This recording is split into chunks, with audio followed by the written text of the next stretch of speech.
पूर्वी दिल्ली पुलिस ने कुख्यात लुटेरे को पकड़ा। आरोपी से मोबाइल और हथियार बरामद। तालिब पहले भी कई मामलों में रह चुका है शामिल।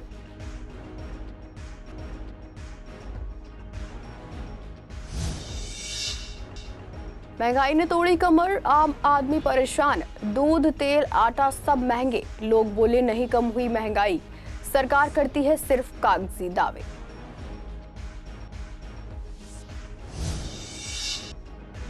गुरचरण सिंह राजू के समर्थन में नेता खुलकर आए आगे। जिला अध्यक्ष के बाद अब ब्लॉक अध्यक्ष ने दिया इस्तीफा। नेता बोले गलत बर्ताव से टूट रही है कांग्रेस पार्टी। पूर्वी दिल्ली में आवारा कुत्तों का आतंक। कृष्णानगर से आनंद विहार तक लोग हो रहे हैं परेशान। पार्षद ने कहा जल्द बढ़ेगी कुत्ते पकड़ने की गाड़ियों की संख्या।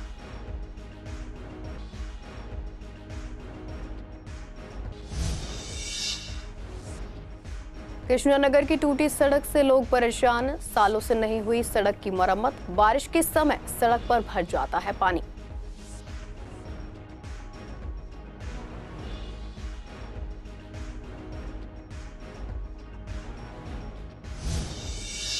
नमस्कार, आप देख रहे हैं CCN डिजिटल। मैं हूं आपके साथ शिवानी तिवारी। स्वागत है आपका हमारे खास कार्यक्रम पूर्वी दिल्ली खास में। बुलेटिन की शुरुआत करते हैं कुछ खास खबरों के साथ। पूर्वी जिले के शकरपुर पुलिस ने तुरंत कार्रवाई करते हुए एक कुख्यात लुटेरे मोहम्मद तालिब को गिरफ्तार किया है। वह हाल ही में गीता कॉलोनी कट विकास मार्ग के पास मोबाइल लूट की वारदात में शामिल था। आरोपी से 3 मोबाइल फोन और एक तेजधार रसोई का चाकू बरामद हुआ है। एक मोबाइल शिकायतकर्ता चंचल कुमार का निकला, दूसरा एक बाइक FIR से जुड़ा पाया गया, जबकि तीसरे की जांच जारी है। तालिब आतन अपराधी है और पहले भी कई मामलों में गिरफ्तार हो चुका है। पूछताछ में उसने बताया कि वह सुनसान जगहों पर लोगों को निशाना बनाता था ताकि आसानी से भाग सके। उसका उद्देश्य जल्दी पैसा कमाना और ऐशो आराम की जिंदगी जीना था। हर आम इंसान इस समय महंगाई से परेशान है, चाहे रोजमर्रा की खाने पीने की चीजें हों या घर के बाहर इस्तेमाल होने वाला सामान। हर चीज के दाम बढ़े हुए हैं और लोगों की जेब पर बोझ पड़ रहा है। वहीं सरकार के अधिकारी दावा कर रहे हैं कि महंगाई पिछले कुछ सालों की तुलना में अब कम हुई है, लेकिन जब हमने पूर्वी दिल्ली की जनता से बात की तो उन्होंने इस दावे को सिरे से नकार दिया। लोगों का कहना है कि रसोई का खर्च पहले से ही कहीं ज्यादा हो गया है। दूध, आटा, चावल, तेल और घी जैसी जरूरी चीजें अब पहले से काफी महंगी हो गई हैं। इसके साथ ही आम आदमी की सैलरी नहीं बढ़ी और कई लोगों को तो नौकरी तक नहीं मिल रही। एक स्थानीय निवासी ने कहा कि अगर सरकार कह रही है कि महंगाई कम हुई है तो वो किस चीज की बात कर रही है। असल जिंदगी में तो सब महंगा ही होता जा रहा है। इस तरह सरकार के आंकड़े और जनता का अनुभव दोनों में बड़ा फर्क दिखाई दे रहा है। महंगाई तो बढ़ रही है, टाइम के साथ साथ महंगाई बढ़ रही है और आम आदमी पे तो फर्क पड़ ही रहा है काफ़ी। किचन का सामान बहुत काफ़ी महंगा हो गया, सभी पे बढ़ गए पैसे। सिलेंडर पे जैसे 500 रुपये बढ़ गए सब, और खान पीन की चीज़ और दूध तेल सब पे पैसे बढ़े हुए हैं। और ये जो इससे फिर वही हो जाता है ना, थोड़ा कि परेशानी होती है, आम पब्लिक को परेशानी होती है, बजट बिगड़ता है तो उससे। मैम सरकार को ही लगता होगा महंगाई कम हुई है, महंगाई बढ़ती जा रही है, ये ना आम लोगों पे ज़्यादा प्रभाव डाल रही है। महंगाई, सिलेंडर महंगा हो गया, किचन का सारा सामान महंगा हो गया। हमें तो कहीं से लगता नहीं है, क्योंकि सैलरी भी जैसे लोग बाग काम भी थोड़े कम हो चुके हैं, ये ऑनलाइन ज़्यादा काम हो गया है तो उससे बहुत ज़्यादा प्रभाव पड़ा है। उतनी इनकम नहीं होती जितनी हमारा खर्चा होता है घर का। बच्चों की फ़ीस देख लो, स्कूल की फ़ीस देख लो, प्राइवेट स्कूल वाले इतनी छुट्टियों, मतलब जो भी ये छुट्टियां दी हैं 2 महीने की, इसकी भी पूरी फीस ली हमसे। अब प्लस 10 तारीख होती है, फीस के लिए कर देते हैं कि फीस करो, लेकिन जब सैलरी नहीं आएगी, काम नहीं होगा तो फीस कहाँ से भरेंगे। मुझे तो कहीं तक नहीं लगता कि अब महंगाई कम हुई है। सबसे ज़्यादा महंगा तो भैया सब कुछ है। रसोई का सामान तो है ही सबसे ज़्यादा महंगा। घर का बजट तो बहुत ज़्यादा बिगड़ता है, उससे तो कुछ नहीं बचता। जो पहले बचता था अब कुछ नहीं बचता। ये जो महंगी, ये तो मौसम के हिसाब से महंगी सस्ती होती रहती है। जैसे सब्जियों का मौसम होता है उस समय सब्जियां सस्ती हो जाती है, और अब जैसे बारिश का मौसम है तो सब्जियां का मौसम महंगा हो जाता है, क्योंकि पीछे से सब्जियां आ नहीं पाती हैं। इस वजह से फिर मंडी में भी भाव महंगा हो जाता है। उस हिसाब से ये भी चलता है। अब गेहूं का सीजन है तो एकदम से गेहूं आएगी मंडी में, फिर घरों में भी आएगी तो सस्ती मिलेगी, और जब मंडी में गेहूं नहीं होगी तो उसमें फिर महंगी मिलेगी। सामान्य रूप से सारा मतलब सिस्टम यही है। पूर्वी दिल्ली में कांग्रेस पार्टी की मुश्किलें कम नहीं होने का नाम ले रही हैं। कुछ दिन पहले कृष्णनगर जिला कांग्रेस अध्यक्ष गुरचरण सिंह राजू ने अपने पद से इस्तीफा दिया था, जिसके बाद पार्टी ने उन्हें 6 साल के लिए सस्पेंड कर दिया था। इस घटना के बाद पार्टी में इस्तीफों का सिलसिला शुरू हो गया है। अब गीता कॉलोनी के ब्लॉक अध्यक्ष जुगल किशोर ने अपने पद से इस्तीफा दे दिया है। इसके साथ ही जिला उपाध्यक्ष ने भी इस्तीफा देकर पार्टी नेतृत्व के खिलाफ नाराजगी जताई है। नेताओं का कहना है कि वे सालों से कांग्रेस पार्टी के लिए मेहनत कर रहे हैं, लेकिन प्रदेश अध्यक्ष का बर्ताव सही नहीं है। उनका कहना है कि गुरचरण सिंह राजू जैसे सीनियर नेता के साथ जिस तरह का बर्ताव किया गया, उसने सभी पुराने कार्यकर्ताओं को दुखी कर दिया है। इस्तीफा देने वाले नेताओं ने कहा कि वे अभी सिर्फ पद छोड़ रहे हैं, लेकिन अगर पार्टी का यही रवैया रहा तो वे पार्टी से भी इस्तीफा दे देंगे। वहीं इस पूरे मामले पर गुरचरण सिंह राजू ने कहा कि पार्टी के बड़े नेताओं को अब समझना चाहिए कि पार्टी अंदर से कमजोर हो रही है। उन्होंने कहा कि उनके बेटे को चुनाव हरवाने की साजिश हुई थी और अब पार्टी के वफादार कार्यकर्ताओं को नजरअंदाज किया जा रहा है। राजू ने कहा कि जो नेता उनके समर्थन में इस्तीफा दे रहे हैं वे पार्टी के गलत रवैये से परेशान हैं। उन्होंने कहा कि कांग्रेस आलाकमान को यह मुद्दा गंभीरता से देखना चाहिए ताकि पार्टी और कमजोर ना हो। राजू ने कहा कि उनका मकसद पार्टी को नुकसान पहुंचाना नहीं है, लेकिन पार्टी के सच्चे कार्यकर्ताओं के साथ। उन्होंने कहा कि जो नेता उनके साथ खड़े होकर पार्टी नेतृत्व के खिलाफ आवाज उठा रहे हैं वे उनका स्वागत करते हैं। मैं समझता हूँ जो ऊपर की लीडरशिप है हमारी वो नहीं समझ पा रही है, वो ख़राब करने का काम कर रही है। इस्तीफ़ा मैंने पहले दिया, इन्होंने इस्तीफ़ा नहीं दिया, इन्होंने मुझे नहीं निकाला, मैंने पहले इस्तीफ़ा दिया तो इन्होंने अपनी हमारे तबड़ में कि वैसे सोच कर दो। क्योंकि यूथ कांग्रेस के चुनाव से इन्होंने जो धांधली करी, यूथ कांग्रेस के चुनाव के अंदर जो बदतमीजी करी, उसका आज तक जवाब नहीं आया। 95,000 वोट मेरा काटा गया, वो 95,000 वोट मेरे लड़के का वो कहाँ गया? तो जब तूने मेरा वोट काट दिया तो भाई 47.5 लाख वापस कर दो। कुछ नहीं। मैं कहता हूँ ये बेईमानी और के ऊपर बैठे हुए लोग हैं, ये किस तरह का ये ज़मीनों पर कब्जों का काम करने का काम हो रहा है, किस तरह से लोग बनाए जा रहे हैं, किस तरह से लोगों को जोड़ा जा रहा है, किस तरह ख़राब करने का काम करें। जो अनुशासन समिति के अध्यक्ष डॉक्टर नरेंद्र नाथ जी हैं, उन्होंने अपने ही विधानसभा में जो हराने का काम किया, जो वहाँ से विधायक जीते संजय गोयल जी, उन्होंने अपने मुँह जुबानी कहा कि जी मुझे डॉक्टर नरेंद्र नाथ जी का और जो आम आदमी पार्टी के विधायक वहाँ पर रहे, उनका दोनों का समर्थन मुझे रहा। तो मैं समझता हूँ इस तरह का बयान आना ये एक बहुत दुर्भाग्यपूर्ण है और इस तरह का काम करना बहुत दुर्भाग्यपूर्ण है। आज जो ब्लॉक अध्यक्ष मेरे इस फेवर में इस्तीफा दे रहे हैं, मैं उनका धन्यवाद करता हूँ। बाकी तो सबको ही इस्तीफा देने की बात कर रहे थे। मैं समझता हूँ और भी लोगों मेरे फ़ोन आए थे कि हम भी इस्तीफा देना चाहते हैं, हम भी इस्तीफा दे रहे हैं। मैं जुगल जी का धन्यवाद करता हूँ। अश्विनी कपूर जी जो हमारे वाइस प्रेसिडेंट थे, बहुत जानदार कर्मठ कार्यकर्ता थे, उन्होंने अपना इस्तीफा दिया है और जुगल जी ने अपना इस्तीफा दिया है। आप जैसे बता रहे हैं तो मैं समझता हूँ उनका बहुत बहुत धन्यवाद करता हूँ, उनका आभार व्यक्त करता हूँ। कांग्रेस पार्टी से नाराज़गी इसलिए है कि कांग्रेस की हालत दिल्ली में सभी जानते हैं वैसे ही बहुत ख़राब चल रही है और ऐसे आदमी को कांग्रेस पार्टी जो है तानाशाही के जरिए गुरचरण सिंह राजू जैसे आदमी को पार्टी से निष्कासित कर रही है बिना किसी कारण के। ना तो अनुशासन समिति के जो अध्यक्ष हैं डॉक्टर निर्नाथी, ना उन्होंने कोई कारण बताया कि हमने क्यों निकाला उनको पार्टी से। अगर ऐसे ही उम्मीदवार को या ऐसे ही कांग्रेस के कर्मठ नेता को अगर आप कार्यकर्ता को पार्टी से निकालोगे तो पार्टी कहाँ जाएगी। मैं अपना लिखित में मेरा जो इस्तीफ़ा है गुरचरण सिंह राजू जी के समर्थन में दे रहा हूँ, अपने पद से अपना जो है इस्तीफ़ा दे रहा हूँ।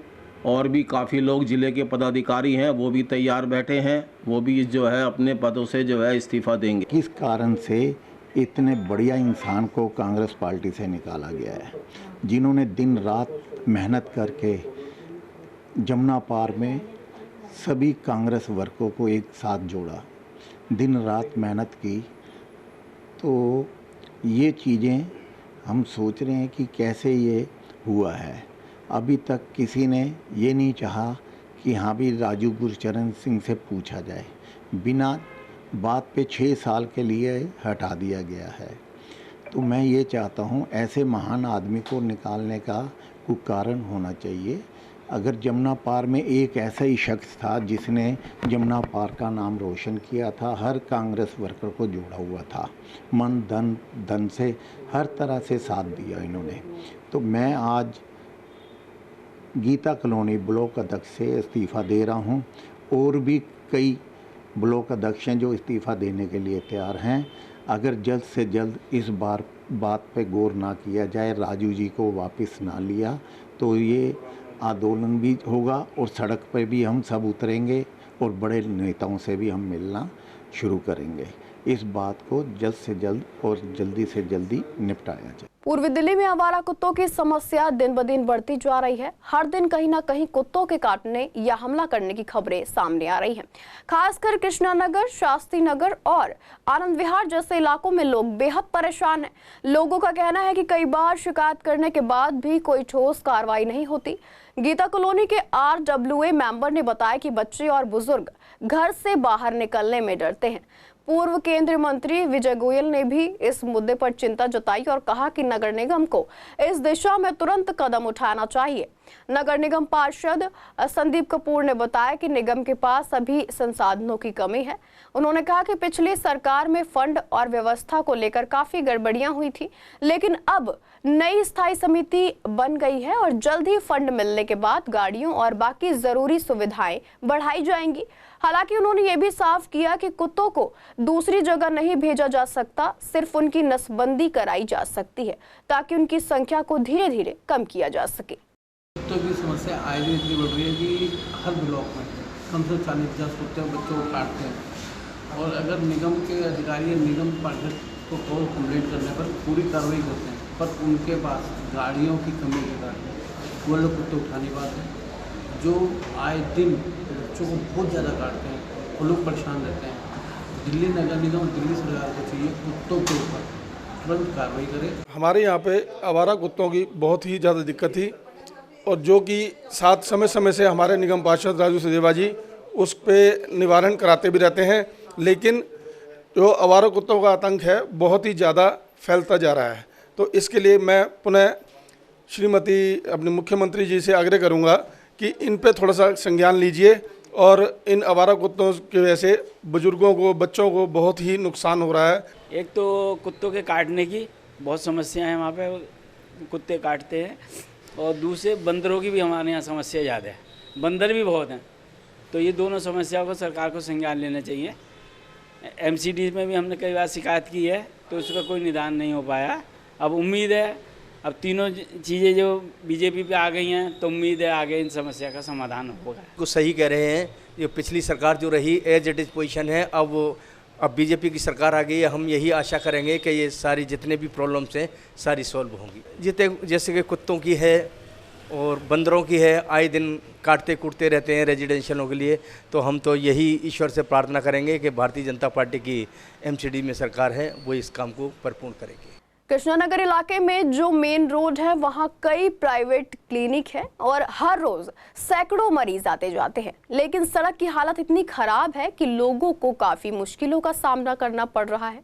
स्थानीय लोगों का कहना है कि ये सड़क सालों से टूटी हुई है, लेकिन इसकी मरम्मत को लेकर कोई ध्यान नहीं दिया जा रहा है।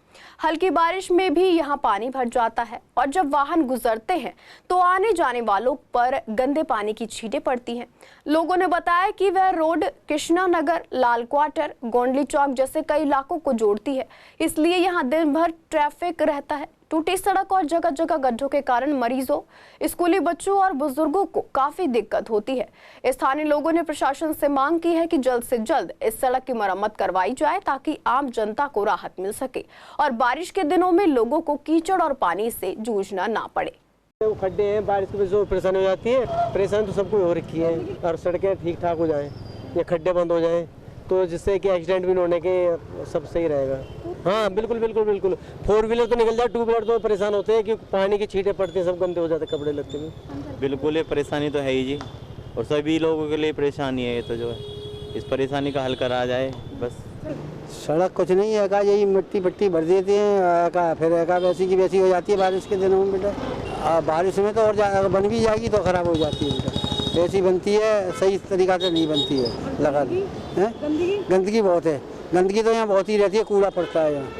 तो लोग कूड़ा डाल जाते हैं? हाँ, लोग कूड़ा डालते हैं, जब यहाँ गड्डी गड्ढा है तो कूड़ा डालते हैं। 15 साल में तो आज तक रोड बनी नहीं।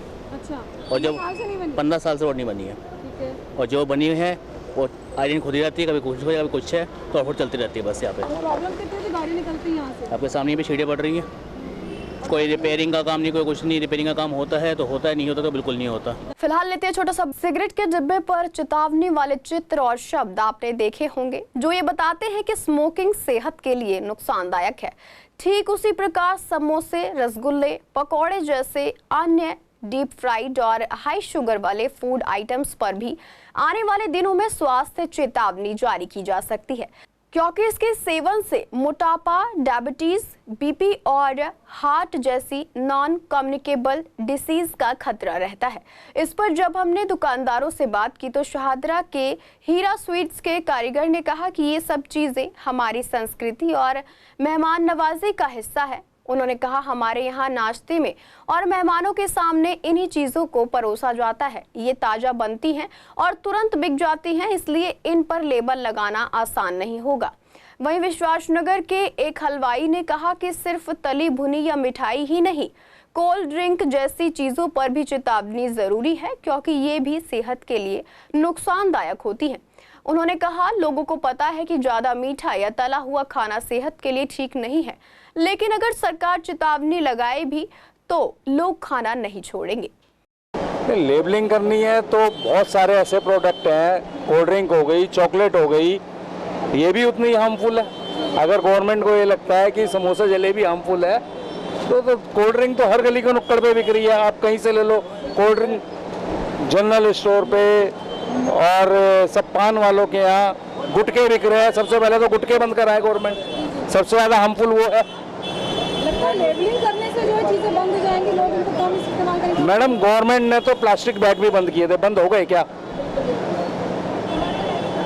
क्या कहना चाहिए, खाने पीने की चीजों पे ऐसे तरह के रिस्ट्रिक्शंस लगा? मैडम, खाने वाले को पता होता है कि मुझे क्या खाना है। भाई समोसा जलेबी है तो एक रेडी वाला भी बेच रहा है, गली मोहल्ले वाला भी बेच रहा है, स्टैंडर्ड की दुकान पे भी बिक रहा है। क्वालिटी वाइज सब में फर्क है। गवर्नमेंट कहाँ तक लेबलिंग कराएगी? पॉसिबिलिटी ही नहीं है। पैक्ड फूड में एक बार तो हो भी सकता है। हाँ, पैक्ड फूड में हो सकता है, लेकिन जो समोसा हाथ के हाथ बन रहा है, तल रहा है और खाया जा रहा है, जलेबी बन रही है और खाई जा रही है, उसमें कैसे लेबलिंग हो जाएगी? कोई पॉसिबिलिटी ही नहीं है। समोसा तो हाथ के हाथ सुबह बनाओ तो 2 घंटे में बिक जाए, वो ख़त्म हो जाता है। और क्या नाम है, आलू का होता है, मसाले होते हैं उनमें, और कुछ ऐसी चीज़ मैदा होती है, किसी चीज़ में होती नहीं है। धनिया भी, टमाटर होता है। और क्या नाम है, जलेबी में वो खमीर उठता है, वो हाथ के हाथ ताज़ी बिकती है, तो दोनों चीज़ में नुकसान नहीं है। आज से रख के 2 दिन बाद खाओगे तो भुज जाएगी, वो ख़राब हो जाएगी, तो वो नुकसानदायक है। नहीं, हानिकारक नहीं है। तम्बाकू गुटखा नहीं है कि जो हानिकारक हो, ये खाने की चीज़ है। ये हमारी परंपरा सदियों से चली आ रही, राजा महाराजों के टाइम से, तो हमारी खराब होने ऐसी चीज़ नहीं है कि नुकसानदायक है। ऐसा प्रॉपर्टी ज़्यादा खाओगे तो नुकसानदेह। अब तो उनके माता मर्जी है जी गवर्नमेंट की, हम गवर्नमेंट आगे से जा नहीं सकते। जो गवर्नमेंट की आएगी वो तो करना ही पड़ेगा सबको। नहीं, मतलब ही नहीं जी, डबल समोसा सेकोगे उसमें नुकसान है। इन दिनों दिगंबर जैन मंदिरों में चतुर्मास के उपलक्ष्य पर रोजाना धार्मिक कार्यक्रमों का आयोजन किया जा रहा है। साध्वी जी द्वारा प्रवचन दिए जा रहे हैं, जिनमें युवाओं और भक्तों को मोक्ष के मार्ग की शिक्षा दी जा रही है। बाहुबली एनक्लेव स्थित जैन मंदिर में हर सुबह योगा क्लास दी जा रही है, जिसमें बड़ी संख्या में भक्त भाग ले रहे हैं। वहीं विवेक विहार स्थित जैन मंदिर में दोपहर के समय कीर्तन और भक्ति कार्यक्रमों का आयोजन हो रहा है। यहां मौजूद श्रद्धालुओं ने साध्वी जी के प्रवचन सुने और भक्ति में कैसे मन लगाएं और मोक्ष की ओर कैसे आगे बढ़े, इसका मार्गदर्शन प्राप्त किया।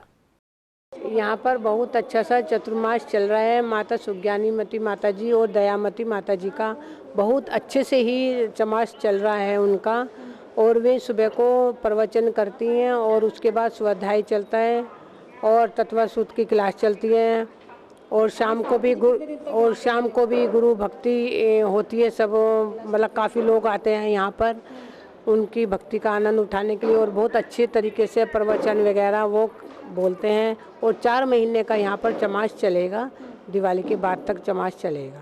ये चातुर्मास जैन समाज के लिए इतना महत्व रखता है कि जिसमें धर्म प्रभावना होती है, बच्चों के लिए अलग अलग क्लासें लगती है और माता जी का इतना सहयोग है कि वो जिस टाइम भी जो भी क्लास बच्चा अलग से भी लेना चाहता है वो भी देने के लिए तैयार है। उनको ये नहीं है कि इस टाइम मैं नहीं बच्चे के लिए दूंगी, बच्चों के लिए ज़्यादा से ज़्यादा वो कर रही हैं। सुबह शांति धारा करवाती हैं, उसके बाद में मंगलाष्ट का बिल्कुल हिंदी में शुद्ध पढ़ना, अर्थ समझाना सबको, फिर तत्वार्थ सूत्र की क्लास देते उसी समय देती हैं, उसका भी एक एक अर्थ, और 10-10 का उन्होंने ग्रुप बनाया है जो कि 10 लक्षण के अंदर स्टेज के ऊपर पढ़ के सबको सुनाया जाएगा। सब लेडीज़ का अलग, जेंट्स का अलग। आरिका जब से हमारे यहाँ आई हैं, मतलब उत्सव सा लग रहा है मंदिर में।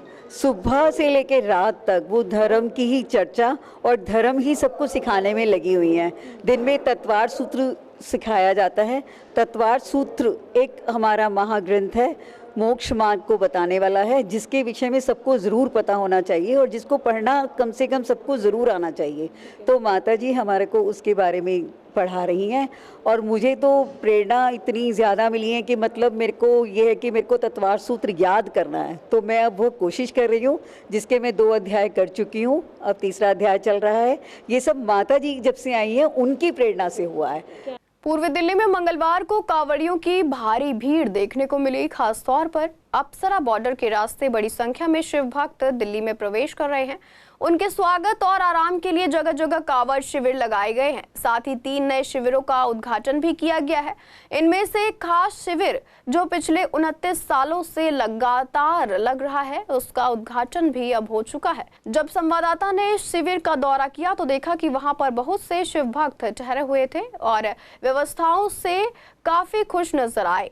एक भक्त ने बताया कि वे मथुरा से आए हैं और 6 तारीख की रात को हरिद्वार से गंगा जल लेकर चले थे। मंगलवार को वे दिल्ली से आगे की यात्रा शुरू करेंगे।